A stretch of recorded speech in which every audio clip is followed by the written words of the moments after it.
She woke up already running. That was the first tell.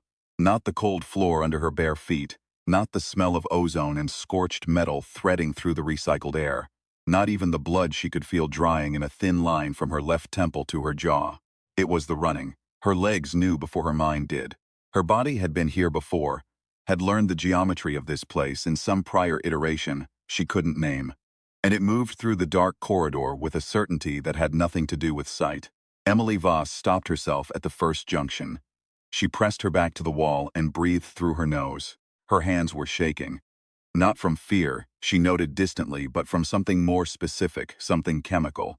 Her adrenal system was working from a template she hadn't consciously written. The corridor stretched in two directions. Both were identical, gray composite walls, overhead lighting panels cycling through a slow amber pulse that meant emergency protocols were active, a smell of vented atmosphere and hot copper, and something beneath both of those that was not human in origin. She'd stood at this junction before. She was almost certain of it. The certainty sat in her chest like a coal, warm and heavy and unlocatable. She went right. She didn't know why. But she went right. And the floor didn't vibrate with the resonance of the deep processors, which meant the facility was in the right phase, which meant she still had time, which meant she was constructing knowledge out of sensation the way a person constructs a sentence in a language they only half remember. Subject, verb, consequence, run, live. Before it resets, she just didn't know yet what it reset to. The facility was called the Orvith Patience Mechanism, though no human had named it that. The translation was imprecise. The Orvith word for patience did not mean waiting without suffering. It meant the specific, practiced endurance of something you chose not to end. There was a distinction in their language, fine as wire, between waiting and allowing. The mechanism both waited and allowed. That was the point. Emily had learned this during one of the loops. She knew she had, because the knowledge existed inside her, with that particular texture of learned things, worn smooth at the edges. But she couldn't reconstruct the conversation in which she'd learned it. A face kept surfacing. Dark eyes, compound structure irises that caught light in geometrically precise ways. A voice that processed through a chest cavity larger than a human's, which gave it a resonance that Emily had felt in her back teeth before she'd felt it in her ears. Kivath, the facility's keeper. She remembered the name the way she remembered the junction. Not through retrieval, but through recognition, the way you recognize a face before the name follows. Something in her had stored it so many times it had burned into the architecture. She pressed on through the amber half-dark. The corridor opened into what the facility's designers, the Orvith, would have called a meditation chamber, though meditation was again an imprecise translation. The room was roughly circular, 40 feet across, with walls that curved inward toward the ceiling in a smooth parabolic arc. The floor was covered in a material that looked like poured stone but absorbed sound rather than reflecting it, so that Emily's footsteps died before they reached her ears.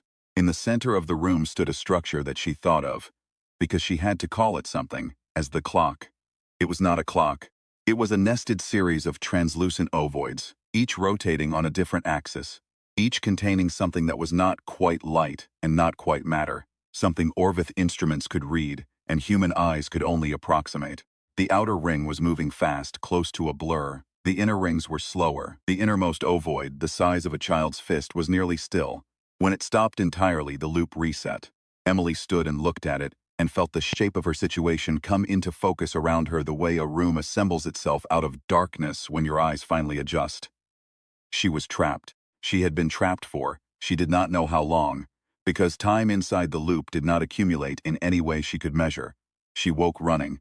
She navigated by instinct that was not her instinct, but was her body's learned record of previous navigations. She reached, eventually, some moment of truth. She could feel it ahead of her, the way you feel a drop in atmospheric pressure before rain. And then something went wrong, or something she did failed, or something she couldn't remember happened, and the innermost ovoid stilled, and she came back to the cold floor, and the running, and the blood, and the ozone. She remembered nothing between resets except in fragments, impressions, textures, a specific grief, a specific face. What she did know, and this she held on to like a handhold on ice, was that she was not supposed to be here. She had not walked into the mechanism willingly. She had been brought here, as far as she could tell, as a subject, an experiment, something the Orvith wanted to study. The thought made a cold anger move through her that she recognized was also borrowed. from some previous iteration of herself that had made peace with the rage and distilled it into something usable. She crossed the room to the far wall. There was a panel there. She knew it was a panel, even though it was perfectly flush with the surrounding composite and gave no visual indications of its nature. She pressed her palm flat against a section of wall 43 inches from the floor, 12 inches left of a ventilation seam she couldn't see, but could feel as a slight temperature differential. She pressed and held her hand flat for a slow count of 3. The panel opened. Inside was a ledge, and on the ledge was a handheld recording device. Human manufacture. A standard voice log unit, the kind survey teams carried into unmapped space because they were durable and didn't require network connection. The device had scratches on its casing that Emily recognized the way she recognized everything in here. Before she understood why, she understood that she had made them. She pressed play. Her own voice came out of the speaker, rough and compressed by the device's simple codec. If you're hearing this, you found it. Good. That means you're at least to the second chamber, and you haven't lost the panel location yet. Listen carefully. My name is Emily Voss, Survey 1st Grade, Colonial Vessel Anderoon, deployed to Orvith Contested Space in the 7th month of the Boundary Commission Survey. I don't know which iteration you are. I'm recording this as number 6. The important things. Don't go through the left passage in the tertiary hub. The resonance there isn't at a dangerous frequency yet when you find it, but if you try to cross it, it will become one. It's responsive to human bioelectrics. That's not an accident. The Keeper, Kivath, will offer you what it calls a negotiation. That is not a negotiation. Do not engage with it in the blue chamber. It's measuring your responses. Every answer you give it adjusts the loop parameters. If you give it data, the loop becomes harder. I know that sounds like I'm telling you to refuse a conversation with a being that controls whether you live or die, and I am. Just nod, just be still. Deny it the measurement. A pause. The sound of breathing. There's something else. The thing I haven't been able to work out. The thing that I think is the actual key, is what the mechanism is actually for. Not what it does to us. What it was built to do, originally, before we were in it. I think if you understand that, you understand how to break the cycle. I've been trying to find the secondary archive in the upper ring, but I keep running out of time before I find the right access sequence. Number 5, the me before me, left a note that said the answer is in the grammar. I don't know what that means. I've been turning it over for what feels like a long time. Figure it out. You have until the inner ovoid stops. Good luck. I mean that. I love you. I know that's strange, but I mean it. The recording ended. Emily held the device against her sternum for a moment. Something in her chest loosened, the way it loosens when someone says the exact true thing you needed to hear, but couldn't have named before you heard it. She loved herself, apparently. Across all of this, she was glad about that. She pocketed the device, memorized what she needed to memorize, and moved on. The tertiary hub was a crossroads node where 6 corridors met in a hexagonal space roughly the size of a small gymnasium. The ceiling there was high enough that the amber emergency lighting didn't quite reach it. And in the darkness above the light line, things moved. Emily had noticed them in some prior iteration, a peripheral awareness, something she'd cataloged as irrelevant but unnerving. She walked through the hub quickly now, keeping her eyes down, keeping her bioelectric signature as quiet as she could make it, by controlling her breathing and keeping her footfalls soft. The research Orvith called it respiratory coherence, the practice of breathing at intervals that minimized electromagnetic fluctuation in the body's surface field. Emily had no idea how she knew that. She did it anyway. She didn't go left. The passage ahead sloped upward. The composite walls here were older, or at least less maintained, and she could see the joins where sections had been bonded together, and here and there a darker material showing through where the surface coating had worn or been damaged. The darker material was almost iridescent. It caught the amber pulsing light and held it for half a second before releasing it, like something breathing. She thought, they built this place to last a very long time. She thought it has. The upper ring was circular, following the outer wall of the facility's topmost level, and the windows, if they were windows, they admitted light of a particular spectrum that might have been filtered starlight or might have been generated internally, were set at intervals that gave a repeating rhythm to movement through the space. Dark light, like a slow heartbeat. Emily found herself matching her pace to it without deciding to. Another echo from a previous iteration. Her body was a record of things her mind couldn't hold. The secondary archive was behind the 7th window from the ring's entry point. She counted as she walked, her lips moving slightly, and she found it not because she could seize the archive, but because she stopped at the seventh window and stood very still, and felt the particular quality of the silence there. It was different from the silence everywhere else in the facility. Everywhere else, the silence had the character of a held breath, the specific acoustic quality of sound being suppressed, managed, contained. Here, the silence was simply absence. Nothing was working to produce it. It was just quiet in the way a place is quiet when nothing is generating noise. She pressed her hand to the wall beside the window and searched with her fingertips until she found the seam. It was at the corner where the window frame met the wall panel, a barely perceptible ridge. She worked her thumbnail into it and pulled. The panel came free. Behind it was not a ledge this time but a screen. A flat, inactive display surface roughly the size of a sheet of paper, mounted at a slight angle. Next to the screen was a single input interface, not a keyboard in any human sense, but a set of pressure-sensitive nodes arranged in a pattern she recognized as Orvith formal grammar notation. She'd seen the pattern in training materials from the Boundary Commission, back when she'd been planetside, and the Orvith had been a geopolitical abstraction rather than a lived reality. She'd found those sections of the training dry and abstract. She hadn't thought she'd retained much. She had retained more than she'd known. The Orvith formal grammar system didn't operate the way human languages operated. In most human writing systems, the visual units map to sounds, which map to meanings. In Orvith formal notation, the units map directly to relational states. Not meanings, but relationships between meanings. You didn't write. The door is open, you wrote the relationship between door state and access state and implied. In the notation itself, whether that relationship was ongoing, potential, concluded, or contested. The whole system was built around the idea that nothing existed in isolation. Everything was defined by its connections to other things. Emily looked at the pressure node interface and thought about what number 5 had said. The answer is in the grammar. She reached out and began to press nodes. She didn't think it through linearly. She didn't have time, and she didn't have the vocabulary. What she did instead was trust the same layer of accumulated knowledge that had carried her through the junction and the hidden panel and the tertiary hub. The sediment of pre-selves that had walked this route and hit walls and filed what they'd learned in the architecture of her body. She pressed nodes and she didn't think, this means this. She thought, this feels right, and this feels wrong. And she followed the rightness the way you follow a smell toward food when you're hungry enough that your higher functions have stepped back and let the ancient things run. The screen lit.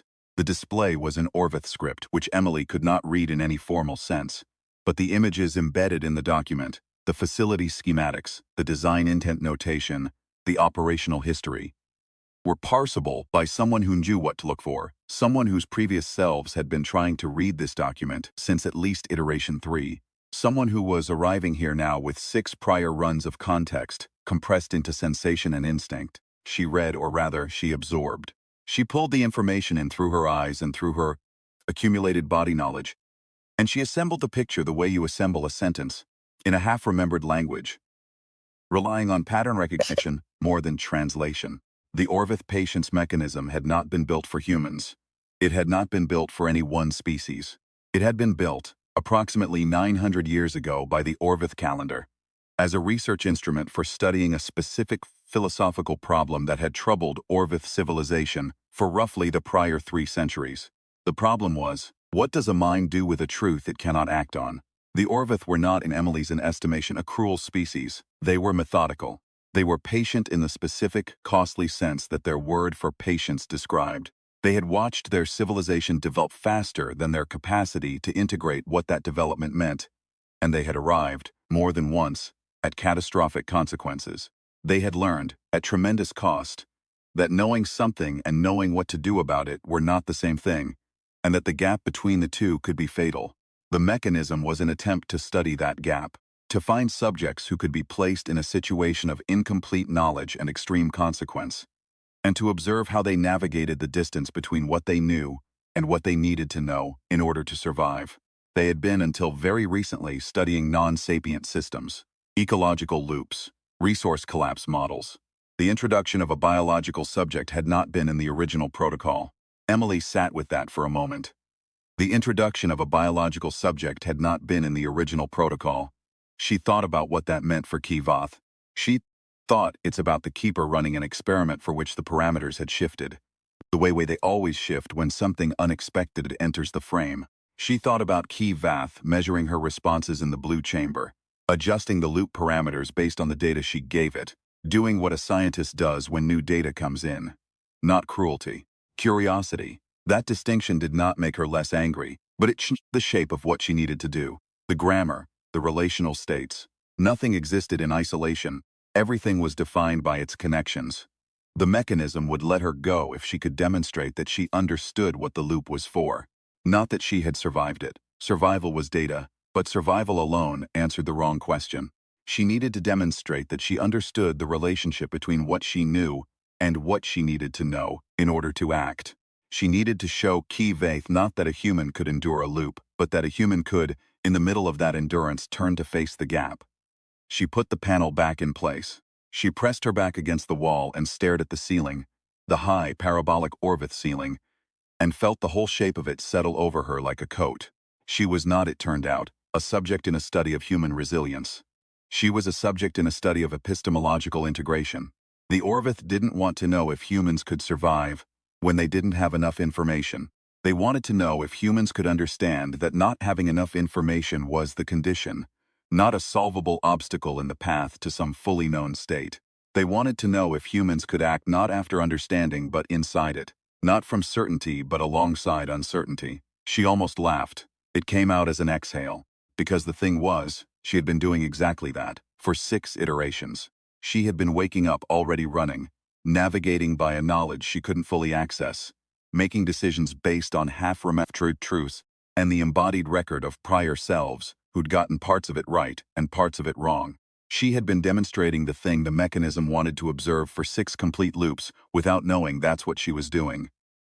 The question was whether she could do it consciously now, whether she could stand up and walk to the blue chamber and face Key Vath not with the bravado of someone who'd cracked the puzzle. She hadn't cracked it, not fully, not all the way to the bottom, but with the honest articulation of someone who understood what the puzzle was actually asking. She stood. Her legs were steady. She went to find the keeper. The blue chamber was named for the quality of its light. A deep, slow-moving luminescence that had nothing to do with electricity or bioluminescence or any light-generating technology Emily could identify. It was simply blue, the way water is blue, the way distance is blue, and it moved through the chamber in a gentle pattern that made the air seem textured, almost visible. Key Vath was already there. It had been there every time, Emily was almost certain. It occupied the center of the chamber the way a large, patient animal occupies a room. Not urgently, not demonstratively, simply completely. Its form was bipedal, but not anthropomorphic in any way that suggested shared evolutionary pressure. The proportions were different, the joint configurations were different, and its surface, a smooth, dense material that was neither skin nor armor but something that performed both functions, had a quality of stillness that skin never had, the stillness of a material that did not perspire or flush or betray internal states through surface change. Its eyes, if eyes was the right word, were compound structure, as Emily had remembered, and they caught the blue light in the same geometrically precise way she'd recalled from whatever fragment of memory had carried Key Vath's face across the loop boundary. It looked at her and it did not speak. This was also how it had been before. It waited. She spoke first, or she didn't speak, and either way it observed and measured and the loop adjusted, and she came back to the corridor floor in the cold and the blood and the ozone. Emily stood in the doorway and looked at Key Vath for a long moment. Then she said, in Orvith, stumbling, half wrong, mispronouncing at least 2 of the relational state markers, but real, spoken, meant something that translated approximately as, I know I'm in the middle of the knowing, not at the end of it. Key Vath went very still. Emily continued, I've been trying to get to the place where I understand enough to act.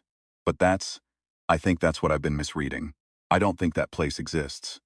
I think the acting and the understanding are the same thing. I think I'm supposed to show you that I know that. Not that I've arrived somewhere. That I know the arriving never stops. She was speaking Orvith in approximately the way a child speaks their second language. Technically incorrect, emotionally clear. But the grammar structure of the language, the relational state system, that built meaning from connection rather than definition, was doing something for her.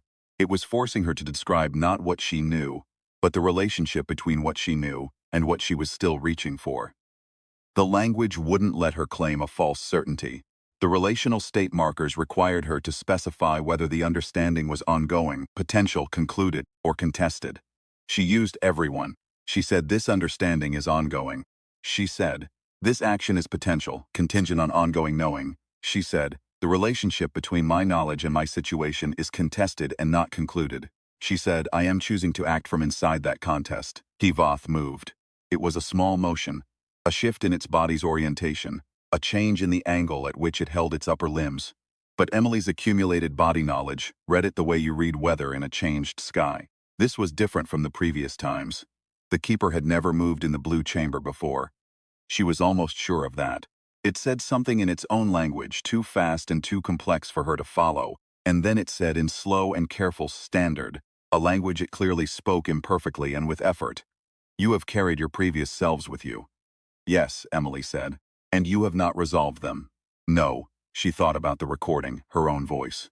I love you. I know that's strange, they're still in here, all of them. I don't think I'll ever fully resolve them. A pause. Hivath's compound eyes moved through a slow, deliberate rotation. This is the answer, it said. That you know this. Emily felt something shift in the room. Not metaphorically, something structural. The quality of the blue light changed, becoming marginally warmer, and somewhere below her feet, deep in the facility's foundation. The sound of the processors changed key, a subtle harmonic shift from minor to something that was not quite major, but was not dissonance. The study, Hivath said, was not about human endurance. I know, Emily said. It was about the gap between knowing and doing, between knowing incomplete and doing from incomplete knowing, Hivath corrected gently. The relational state distinction was precise and important, and Emily understood it. Your civilization will face this. Many things to act on. Information never sufficient. The gap will not close. We needed to know if you understood the gap. Why, she asked.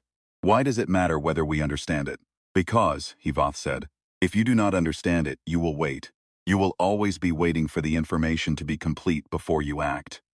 And the information will never be complete. And while you wait, a gesture that might have been a shrug, might have been something denser, something untranslatable, the loop resets. Emily stood in the warm blue light and felt the full weight of what she'd been carrying land on her in a way it hadn't before. Not all at once, not like this. 6 iterations, 6 previous selves who'd woken running, navigated by accumulated instinct, tried to gather enough knowledge to act and run out of time before they got there. 6 versions of her hitting the same wall, not because the wall was unclimbable, but because they'd been trying to climb to a complete view before they moved, waiting for the fully known state. Not understanding that the fully known state was not a destination. How do I get out, she asked. Not the facility. She gestured vaguely at all of it, the loop, the mechanism, the long corridors of amber and blue. You already have, Hivath said. What you said when you entered, that was sufficient. The mechanism is concluding its cycle. Emily waited for relief and found something more complex instead. A layered thing, gratitude and grief together. The grief being ink for all the versions of herself who'd come so close and not made it, who were still in there somehow, carried in the sediment of her body's learning. She thought about number 5. The answer is in the grammar. She thought about the voice on the recording. I love you, she said. The ones before me, the previous iterations. Are they? Not lost, Hivath said carefully. Integrate, they are what you are now. She held that. That's very Orvith, she said after a moment. Hivath made a sound that might have been acknowledgement, might have been something warmer. You will want to ask why you were chosen. Why a human subject, when the protocol did not include biological subjects. I was going to get to that. You entered a region of space that contained a dormant mechanism node. Your ship's instruments generated a signal that resonated with the node's detection parameters. You were not targeted. You were found. That's a distinction your species a lot. Yes, Hivath said. It is important to us. Emily thought about a cold corridor, a junction, a choice made before she was conscious enough to think it through. She thought about all the information she still didn't have. Where her ship was, whether her crew was safe, what her return to the Andarun would look like, what the Boundary Commission would make of all of this, what the long consequences were of a dormant Orvith research node, activating in contested space, and catching a human survey team in its diagnostic cycle. She didn't know any of that. She was going to have to act anyway. I'm ready to leave, she said. Yes, Hivath said. You are. The exit was not where Emily would have looked for it. It was not in the blue chamber, not back through the long corridors of amber light, not through any of the passages she'd navigated. It was in the meditation room with the clock, with the nested ovoids, now snelled, the innermost one suspended in a state that was neither moving nor stopped but present, the way a thing is present when it's finished doing what it was meant to do and is resting. Vath led her there. They walked in silence through the facility, and Emily noticed things she'd been moving too fast to notice before. The texture of the walls. The way the composite material held a faint warmth at the height of a human hand, as though it had been shaped for contact. The light panels, now shifting from amber to a cleaner, whiter spectrum. The sound of the facility itself, changing as it de-escalated from emergency protocols. The processors settling, the ventilation modulating. Something deep and structural relaxing its tension like a held breath finally released. She thought, this place has been running for 900 years. She thought it was waiting. Not the Orvith kind of waiting. Just waiting. The way anything waits when its purpose is suspended and there's nothing to do but maintain integrity until that purpose resumes. She almost felt sorry for it. In the meditation room, Hevoth stopped beside the clock and placed a limb, a gesture she read as deliberate ceremonial, against the outermost ovoid. The ovoids began to move. Not the urgent blur of the loop cycle, but something slower. Something that felt like wind down rather than countdown. The light in the room changed. The ambient temperature dropped a few degrees, and in the floor Emily felt the vibration of the processors completing something. A final operation. A closing calculation, a record being written to whatever archive the mechanism maintained. A section of the room's outer wall became translucent, and through it Emily saw space. Not the corridor-filtered, amber light-processed interior of the facility, but actual space. The dark, the stars, the pale curve of a planetary body in the middle distance that she recognized. She was almost sure she recognized, as the moon above which the Andoran had been conducting its survey. She was looking at a way home, not a door yet. Still translucent, still not fully solid as open space, but becoming one. She turned to Kavoth. She found she had things she wanted to say and not enough of either language to say them properly. And for a moment that frustrated her the way it always frustrated her when she hit the edges of language. The thing was there, the meaning was there, and the words were inadequate vessels for it. She said in Orvith imperfectly, "The relationship between us is ongoing and not concluded." Kavoth looked at her for a long moment. Its compound eyes did the slow rotation she'd come to read as considered attention. It said, in standard, "You will tell your people. About the mechanism, about the gap." A pause. "They need to know there are species that have studied it, that have found ways to live inside it without being consumed by it. That the distance between knowledge and action is not a human failure. It is a universal condition." Another pause, and something shifted in the quality of Kavoth's stillness. A softening, almost. "It was important to us to know that you understood this, before the Boundary Commission survey made contact unavoidable." Emily stared at it. "You knew we were coming," she said. "We have known for some time," Kavoth said. "We needed to know the nature of the species we would be dealing with. Whether they understood their own limits. Not to exploit those limits, to work with them. There is a difference." She thought about 6 iterations. She thought about her own voice telling her to keep going. She thought about the weight of everything she still didn't know and the steadiness she'd found anyway. "You could have just asked," she said. Kavoth made the sound that might have been acknowledgement and might have been something warmer. "We considered this," it said, "but knowing under pressure is a different thing from knowing when comfortable. We needed to see the real answer." Emily looked at the wall that was becoming a door. She looked at the stars. "Did you get it?" she said. "The real answer?" "Yes," Kavoth said. "Across all the iterations, in the recording you left for yourself, in the grammar you chose when you entered this room, in the fact that you asked about the others before you asked about yourself." A pause. "Humans carry their incomplete selves with them and keep moving. This is not a small thing. Many species do not do this. Many species wait for resolution before they act. You do not, you cannot. It is structural." Emily turned to look at it fully. In the blue and white light of the de-escalating facility, Kavoth looked like what it was. Ancient, patient in the costly sense. Tired in the way something is tired after 900 years of running, and finally receiving an answer. "That's structural," she said. "The not waiting. Is that why you think we're going to be trouble?"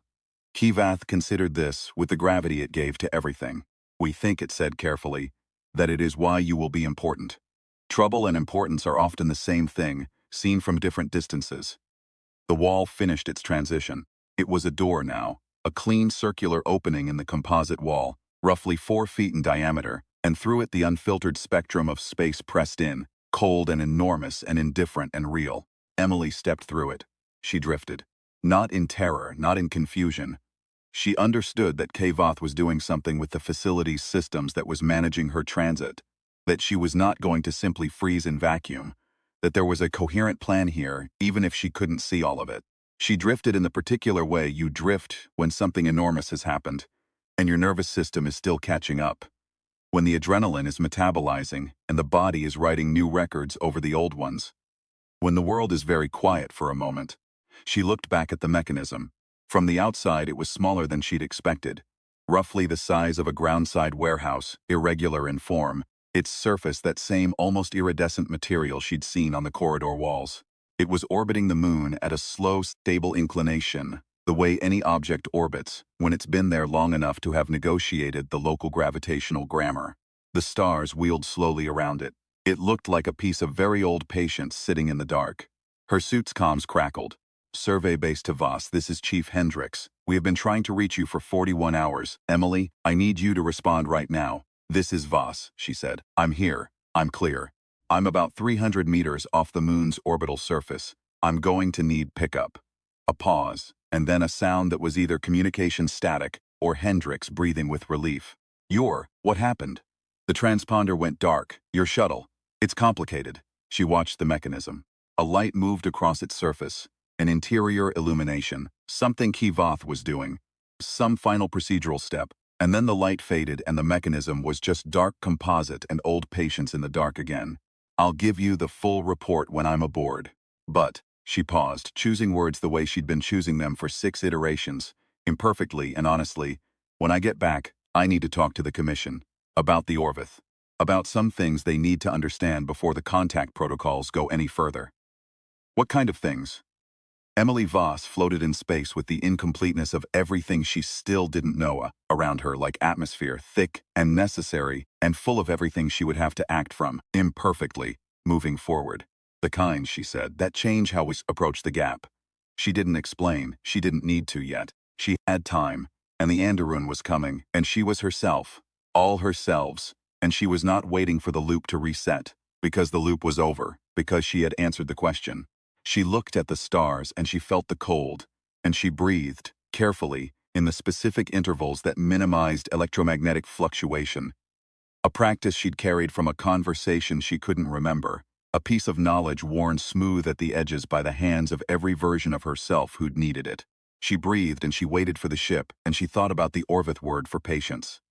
The endurance of something you choose not to end, she thought, yes. That is the right word for this.